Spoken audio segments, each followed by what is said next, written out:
Buona giornata cari telespettatori, eccoci insieme anche quest'oggi e naturalmente in diretta. Questo vuol dire che potete magari fare degli interventi se non avete ben compreso determinate dinamiche oppure fare le vostre consuete osservazioni con SMS oppure con le telefonate. Vi presento subito gli ospiti. Ben ritornata Rita Turati, segretario regionale CGIL del Veneto. Grazie di essere qui con noi. Così dagli ospiti capite di che cosa anche andiamo a trattare. Walter Sperotto, segretario regionale WILP Veneto, sempre pensionati della UIL, e stiamo attendendo anche per quel che riguarda la CIS, la FNP CIS, Adolfo Berti.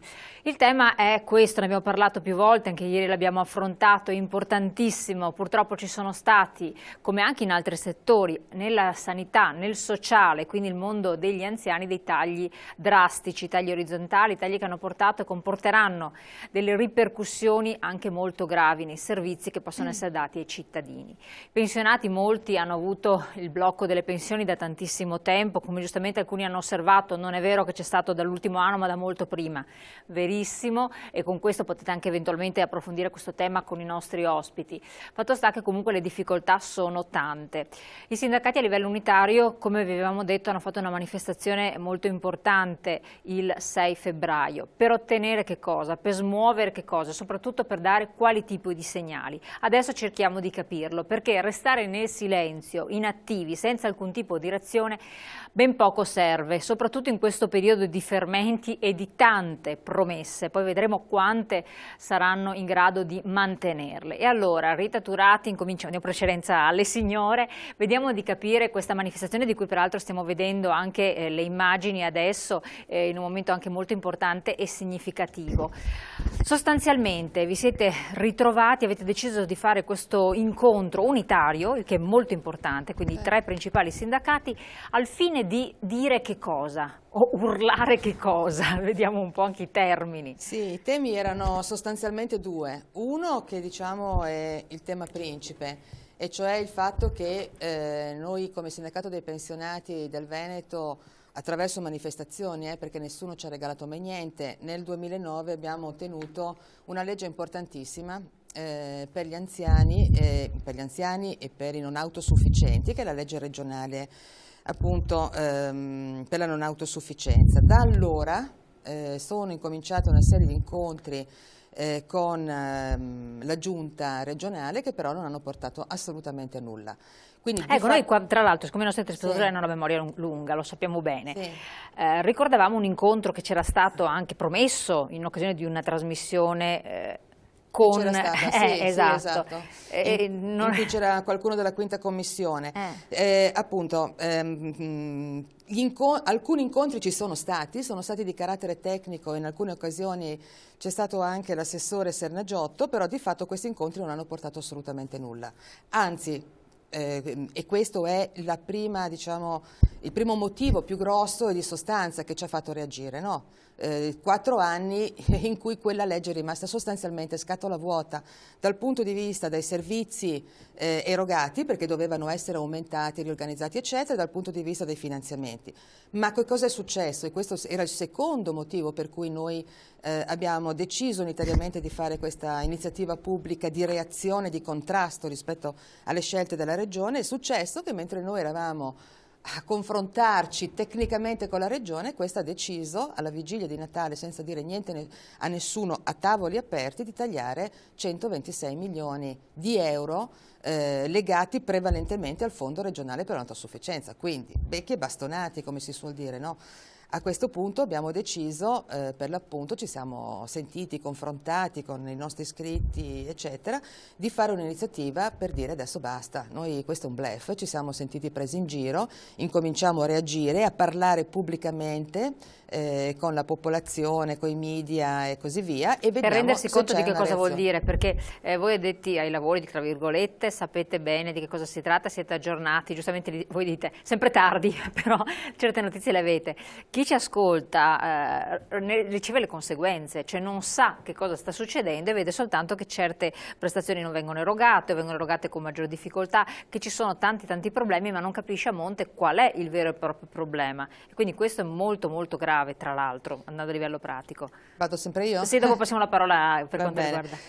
Cioè questi 126 milioni sono una cifra enorme rispetto ai soldi che si spendono per i servizi per la non autosufficienza, e sono mirati ad alcuni servizi, perché per esempio venivano nell'intenzione, in quello che era scritto nella delibera della Giunta regionale, a tagliare prevalentemente gli assegni di cura, per esempio per anziani disabili, il trasporto pubblico per i disabili, per poter accedere ai centri diurni, il telesoccorso, la teleassistenza, cioè quei servizi fondamentali di cui magari non si parla moltissimo in giro, in particolare sul servizio trasporto o il telesoccorso, ma che sono assolutamente indispensabili anche per la sopravvivenza.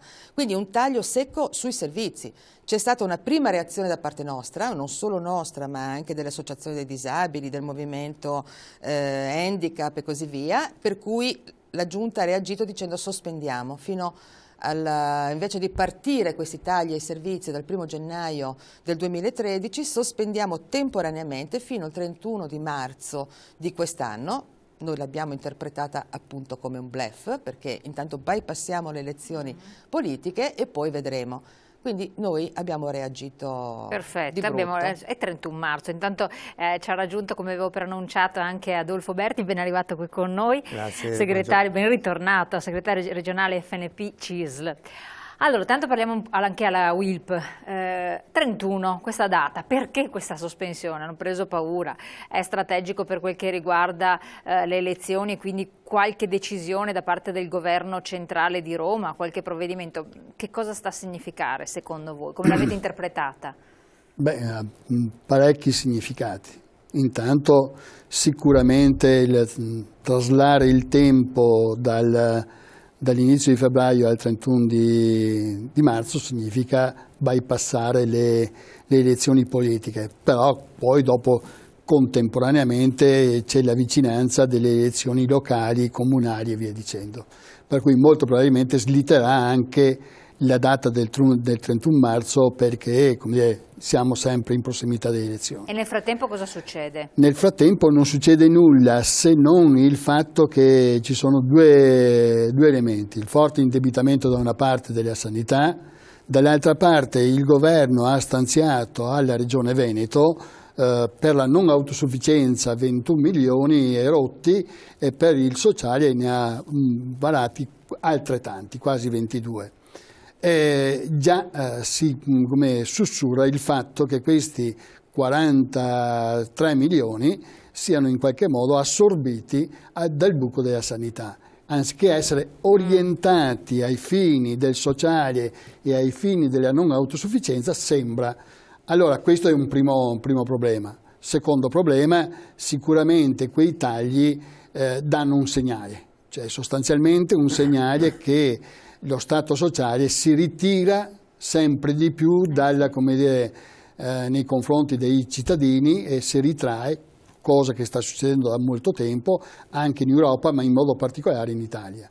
Ha questo significato. Poi, se vogliamo un secondo ragionamento, probabilmente è un segnale, perché ci chiederanno la compartecipazione, ci chiederanno molto probabilmente l'addizionale IRPEF e via dicendo. Sostanzialmente sono questi i ragionamenti che ci stanno dietro. Berti, ci chiederanno la compartecipazione addizionale, che cosa vuol dire per i cittadini pensionati che ci stanno ascoltando, che già immagino avranno i capelli dritti perché ne hanno già abbastanza di compartecipazioni? Sì, credo che questo discorso che noi stiamo facendo oggi è un discorso che si trascina, come diceva Turati prima, da troppo tempo. Noi in questi anni abbiamo in tutte le maniere tentato di portare la Regione a decidere su questa questione. La sorpresa che abbiamo avuto è che già nei primi approcci, nell'intervento che si tentava di fare per applicare la legge sulla non autosufficienza, l'assessore regionale ai servizi sociali la prima cosa che ci propone è stata appunto la questione della compartecipazione alla spesa. cosa che noi abbiamo drasticamente rifiutato, chiedendo di cominciare a ragionare attorno all'applicazione vera di questa legge, che è una buona legge, e poi eventualmente avremmo anche potuto discutere rispetto all'eventuale interventi da parte degli utenti, ovviamente tenendo conto di una serie di parametri, a partire da quelli economici, dalla situazione economica. Perché con partecipazione vuol dire, Soldoni, che il cittadino... esatto, questo è semplicizzando al massimo. Ecco. Ecco. E quindi noi non è che rifiutiamo a priori questa soluzione, perché ci rendiamo conto anche delle difficoltà economiche, però è chiaro che quando si comincia a ragionare attorno a queste questioni bisogna che abbiamo un quadro complessivo rispetto all'applicazione della legge. Altrimenti il rischio che corriamo è che si farà pagare solo ai cittadini senza dare i servizi che la legge stessa prevede. Non solo, ma noi nel momento in cui discuteremo di compartecipazione e quindi di ticket, vogliamo che si cominci a ragionare in termini di anche parametri rispetto alle capacità economiche. Perché ci sono pensioni da N euro, migliaia di euro, e altre che sono veramente centinaia di euro. Certo, solo. E quindi anche sulle soglie che noi determiniamo rispetto a chi poi deve pagare. Per cui, per esempio, noi chiediamo che venga applicata, anche se è uno strumento imperfetto, lo strumento dell'ISEE. E quindi l'ISEE... E dice imperfetto. Sì, è ancora imperfetto perché l'ISEE di fatto farebbe riferimento al reddito della famiglia e teoricamente anche ai capitali, sostanzialmente, al patrimonio. Patrimonio, sì. Però l'ISEE attuale tiene conto solo del 20% del patrimonio. E quindi abbiamo situazioni nelle quali abbiamo gente che di fatto sta bene da tutti i punti di vista e che però alla fine non paga, insomma, ecco, per essere chiari. Questa è un po' la situazione che abbiamo noi rispetto alla questione della compartecipazione della spesa. Allora, Rita Turlati, prima di andare in pubblicità un'ultima battuta, poi ovviamente rifacciamo. È una situazione molto molto grave, perché tra l'altro siamo anche in un momento in cui si deve attuare la riforma sociosanitaria, per cui le risorse... Regionale, sì. Assolutamente.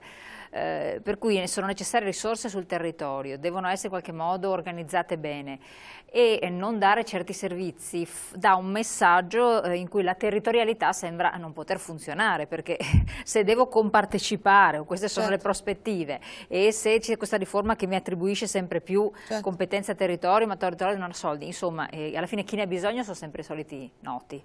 Perché, e che ci rimettono. E che ci rimettono, perché poi chi ha soldi va a farsi ricoverare da tutt'altra parte a pagamento. Ma guarda, ti dirò che la cosa che sbalordisce e che noi abbiamo denunciato appunto con la nostra iniziativa del 6 è proprio questa incapacità, no, da parte della Regione di avere una visione di ciò che serve e di come si fa a renderla fruibile per le persone.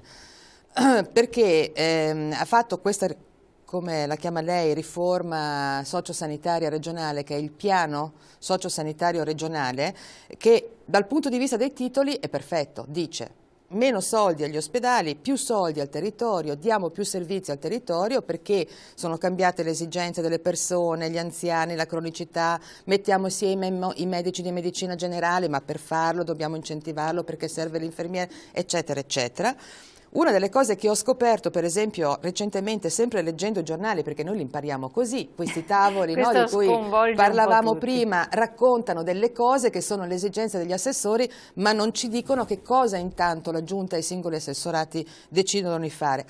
Ho letto recentemente che c'è stata una delibera, per esempio, che va a modificare radicalmente anche l'associazionismo medico in questa regione. Cioè, oltre a prevedere l'associazione dei medici di medicina generale semplice, no? In cui si ritrovano e mettono insieme la cartella, si turnano in un luogo. C'è l'altra possibilità, no? In cui queste associazioni, questi luoghi usano anche gli infermieri, no? E stava implementando, si stava aumentando questo tipo di organizzazione e dava una mano ai cittadini, insomma, no? Che potevano fruire di questi servizi a tutti gli orari. Cosa è successo? Sempre in dicembre, che hanno fatto una nuova delibera, ce l'ho proprio qua sotto mano, la giunta regionale, in cui dice sostanzialmente che siccome costa troppi soldi questa operazione si possono fare le associazioni in rete. Cioè basta che ci sia la connessione col computer, che questa già si parla, che questa già significa, no, ecco. Allora come si fa? Allora scrivi delle cose nel piano regionale e poi il giorno dopo lo smonti.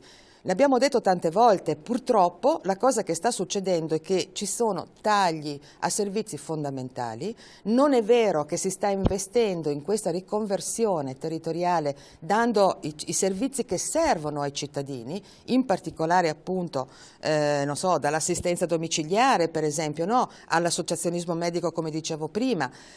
Si continuano a spendere moltissimi soldi, ci sono degli sprechi inauditi, soprattutto sulla rete ospedaliera, che è concentrata in alcuni luoghi e in altri no. Questo è il dramma. Esatto, anche là vediamo un po' le differenze che si possono raffigurare a livello territoriale, le problematiche. Tra pochissimo dopo la pubblicità.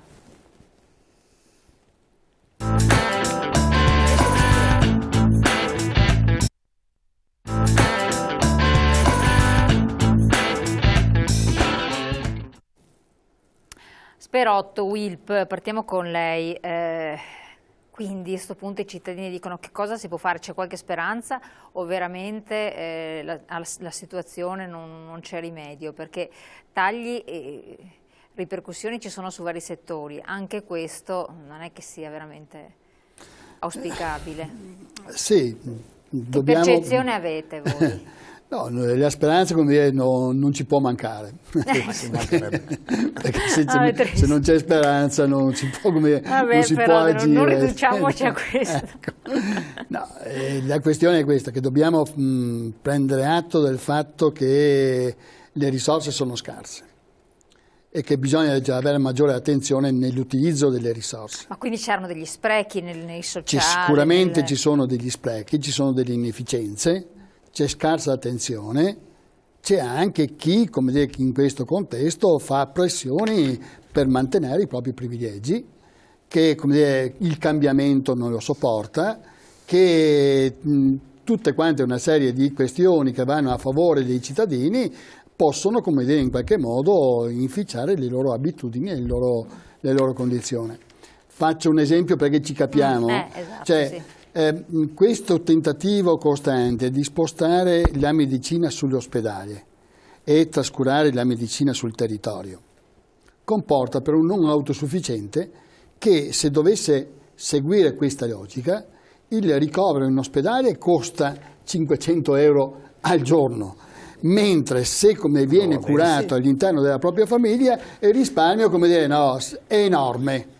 Allora, perché continuare a investire in una direzione rispetto, come dire, a un'altra? È evidente che ci sono, come dire, tensioni, interessi, corporazioni che si frappongono a questa riorganizzazione. Il piano sociosanitario regionale prevede tutta quanta una serie di elementi, lo sottolineava Laturati, no, che sono, come da noi condivisi, che però non trovano come applicazione. Perché non trovano applicazione? Per le resistenze, per gli interessi e via dicendo. Noi cittadini ci dovremmo abituare, no, ad avere maggiore attenzione e indignarci quando i servizi ci vengono come negati o quando, no, ci vengono non dati nel modo adeguato, quando che ci vengono, come dire, in qualche modo spostati nel tempo o che fanno in modo a essere utilizzati i servizi privati piuttosto che quelli pubblici. Ecco, chiedo a lei, ma il cittadino, il pensionato, anche in proiezione a quelli che sono stati fatti come ultimi studi recentemente, ne fate sia voi della CISL ma anche UIL, CGL ne hanno fatti, relativamente al fatto che nel Veneto per esempio il pensionato è sempre più solo, vive isolato, non esiste più il concetto di famiglia allargata e sempre più con maggiori difficoltà in proiezione futura potrà esserci. Perché? Perché ci sono meno figli, perché i giovani scappano, devono trovare lavoro e tutto. È possibile un servizio servizio di assistenza effettivo in assenza di una famiglia a persone, parlavamo anche ieri con la Fondazione Zancan, che vivono proprio sole, interi condomini, palazzi di persone che vivono in 100 metri quadri, 80 metri quadri sole. Anziché afferire magari la struttura ospedaliera, chi le assiste, chi dà loro qualsiasi tipo di assistenza, se i soldi sono meno e se la territorialità non funziona, cioè giustamente si dice si taglia al trasporto delle persone con disabilità, ebbene, cioè, realisticamente che risposta diamo? Qui il problema diventa estremamente importante e grave. Perché? Perché ormai tutti in coro, da Roma in giù, dicono che l'anziano, la non autosufficienza, deve trovare come soluzione la domiciliarità. Sulla domiciliarità però pesano una serie di questioni, soprattutto di tipo economico. Basti pensare in Veneto, noi spendiamo per la non autosufficienza 721 milioni di euro. 458 oggi vengono spesi per la residenzialità. Per la domiciliarità, disabili e anche anziani spendiamo 90 milioni di euro. Questo significa che non c'è questa volontà di andare verso la domiciliarità. E qui il ragionamento si fa abbastanza serio, perché proprio per le cose che diceva lei prima, le famiglie in Italia sono cambiate radicalmente. Gli anziani spesso vengono lasciati da soli e vanno bene quando magari vivono in coppia. Certo. Ma se invece di vivere in coppia sono soli, è un disastro perché, io l'ho detto anche altre volte, la conseguenza della solitudine inevitabilmente è la depressione. L'anziano che resta solo è un candidato ad essere non autosufficiente velocissimamente. Perché? Esatto, è questo perché il problema. c'è tutto un concatenamento di cause. La solitudine che porta alla depressione, la depressione che è la porta di tutte le malattie. Sì, però ad esempio con la territorialità è il medico di base, l'abbiamo capito anche recentemente, che dovrebbe organizzare tutta una serie di interventi per questa persona, sapendo tutto quello che ce ne sta attorno. E invece ci troviamo, e lo sappiamo perché ci hanno telefonato più volte i telespettatori segnalando, che il medico di base non provvede. Sì, se hai bisogno della prescrizione medica, della visita, la vai a fare negli orari previsti e tutto quanto, ma non è che accudisce, provvede a tutta la rete che dovrebbe intervenire. E la persona anziana, lei sa benissimo, ha difficoltà organizzative, immaginiamo un 85enne, cioè, come fa, povero Cristo? Cioè. Ecco, per esempio anche qua è previsto un protocollo per l'assistenza agli anziani che hanno un certo grado di non autosufficienza, che può essere lieve o grave.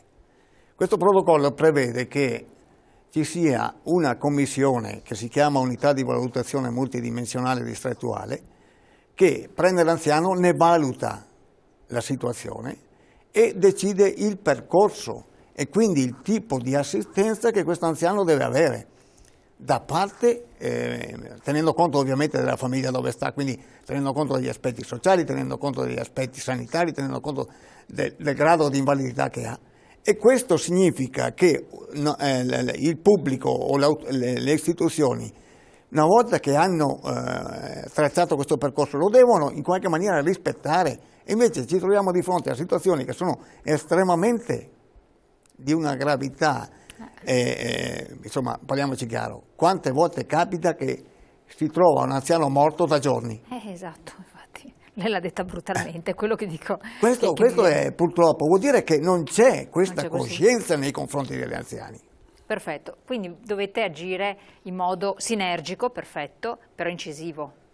Perché non è che ci sia tanto tempo, perché gli anziani ci sono da adesso, poi saranno sempre di più, l'avete fatto anche voi come valutazione, no? in una campagna che state curando, sono sempre più numerosi, saranno sempre più numerosi. Sì, però non necessariamente saranno malati, capito? Cioè, saranno anziani. Infatti, una delle cose che dicevamo anche l'altro giorno a questa iniziativa pubblica è che i dati attuali che risalgono qualche anno fa, no? Poi adesso si è fermato, gli indicatori si sono fermati per per ragioni che adesso spiego un attimo.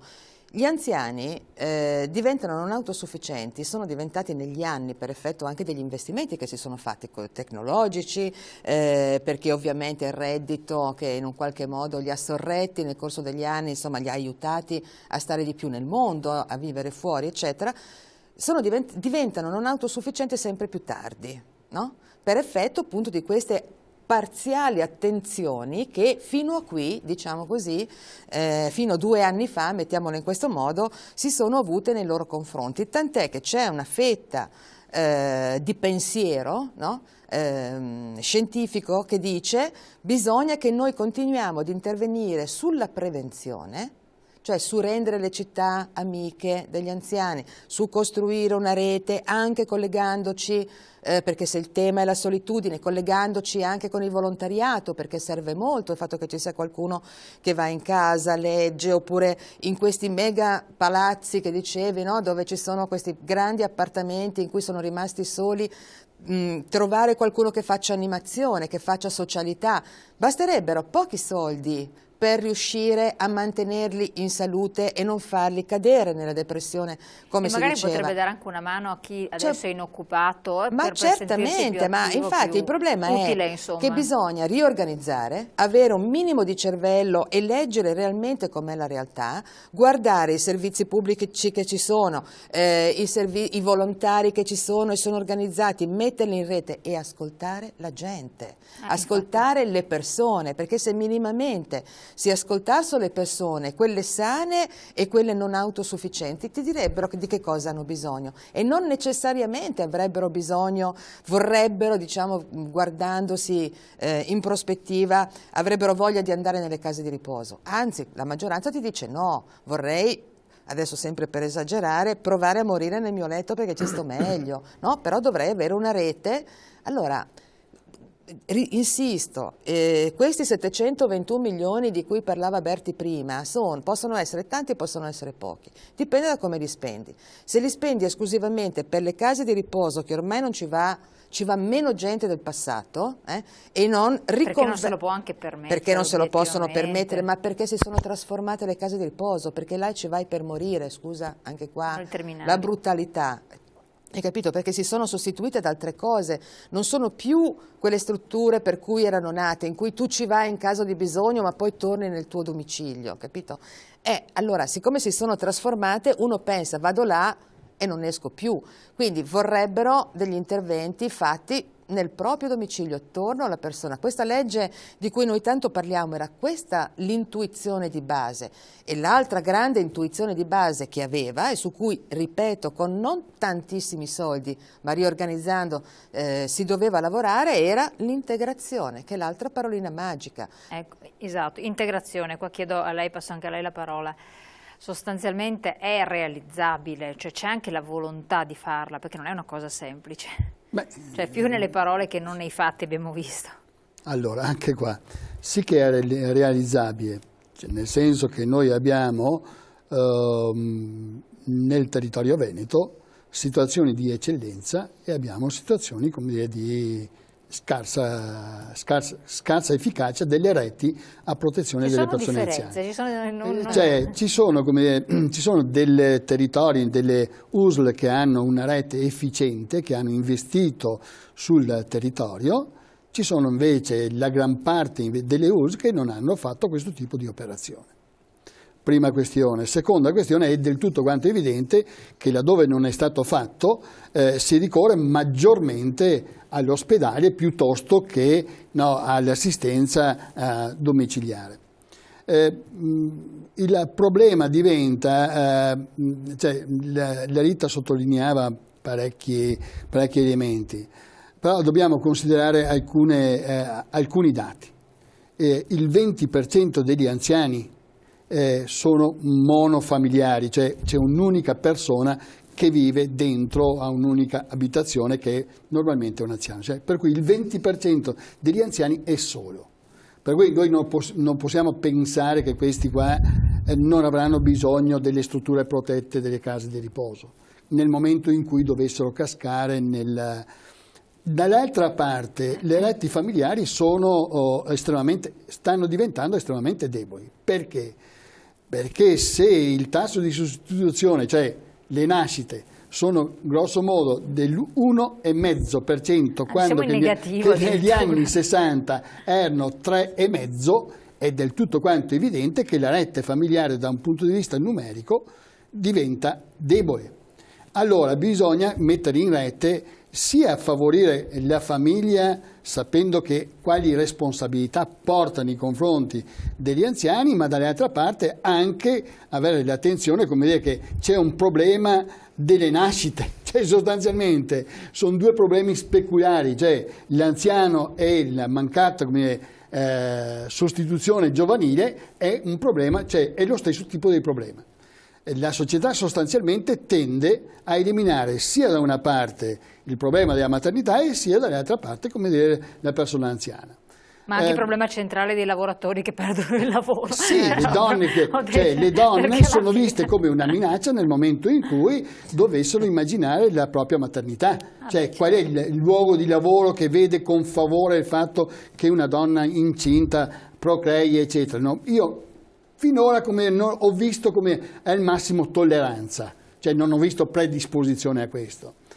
Allora, le reti partono dalla famiglia, dal territorio, dal comune, dall'ospedale, cioè è un insieme di elementi sanitari, sociali, famiglia, la comunità. Noi dobbiamo pensare, come dire, che ormai questo individualismo privo di comunità rende le persone sole e le persone sole, come diceva Berti, hanno grandi probabilità di entrare come in depressione perché manca quelle relazioni umane minime che consente la comunicazione, il senso del quotidiano, della propria vita e via dicendo. Perfetto.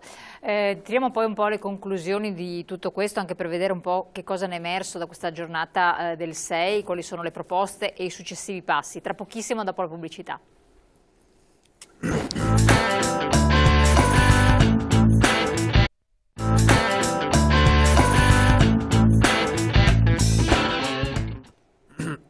Allora, eccoci qua, appena abbiamo segnali dalla regia ci dovrebbe essere una telespettatrice, vediamo quando è pronta in linea.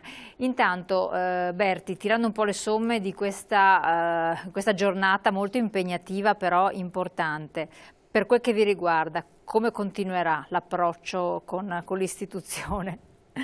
Noi è chiaro che non siamo disponibili a fermarci. Ormai, come diceva Rita all'inizio, questa legge ci è costata anni di lotta, anni di manifestazioni e di solidarietà anche dalle altre categorie. Non siamo disponibili a questo punto a rinunciare ad una legge che è tra l'altro la prima in Italia che è stata fatta. È una legge molto avanzata, consentirebbe di utilizzare meglio le risorse che stiamo utilizzando adesso, perché adesso le risorse sono utilizzate male, consentirebbe di dare servizi che sono come dire, adeguati e comunque aderenti alle esigenze dei vari non autosufficienti. Quindi noi su questo non siamo disponibili a rinunciare. La Regione se lo deve mettere in testa, noi non rinunceremo a questa cosa. E soprattutto poi c'è un altro aspetto sul quale io voglio anche essere chiaro. È ora che finisca questa deriva che come dire, che la Regione Veneto, il governo del Veneto ha assunto, che è quello di, con gradualità, in maniera scivolosa, in maniera subdola, si sta di fatto tagliando il welfare veneto. Questa è la verità e questa cosa deve finire. Noi ci rendiamo conto che ci sono difficoltà economiche, parliamone. Io sono convinto che i servizi, se utilizzati in maniera diversa, se organizzati in maniera diversa, anche con queste risorse saranno sufficienti. Possono essere sufficienti, grazie. Concetta, se non sbaglio, è il telefono. Pronto? Sì, sono io e buongiorno a tutti. Buongiorno, dove chiama, signora? Io chiamo da Vicenza, sono Prego, una volontaria disabili e... Prego. Sì, dica tutto. Niente, ecco, io volevo fare appunto l'intervento sul discorso che sono stati fatti proprio i tagli. Io parlo dei disabili perché faccio il volontariato con i ragazzi, e per le pronte accoglienze in casa famiglia. Io presumo che comunque io conosco disabili che hanno 55-60 anni, i genitori penso che sono anche stanchi. Allora se magari portano il disabile in casa famiglia una settimana per riposarsi, ecco, questo qua è stato un taglio che è stato fatto. Esatto. Cioè io Certo. ho partecipato anche allo sciopero del 1° dicembre a Vicenza con i disabili, operatori, volontari, genitori, cioè eravamo tantissimi e cioè, non è servito a niente.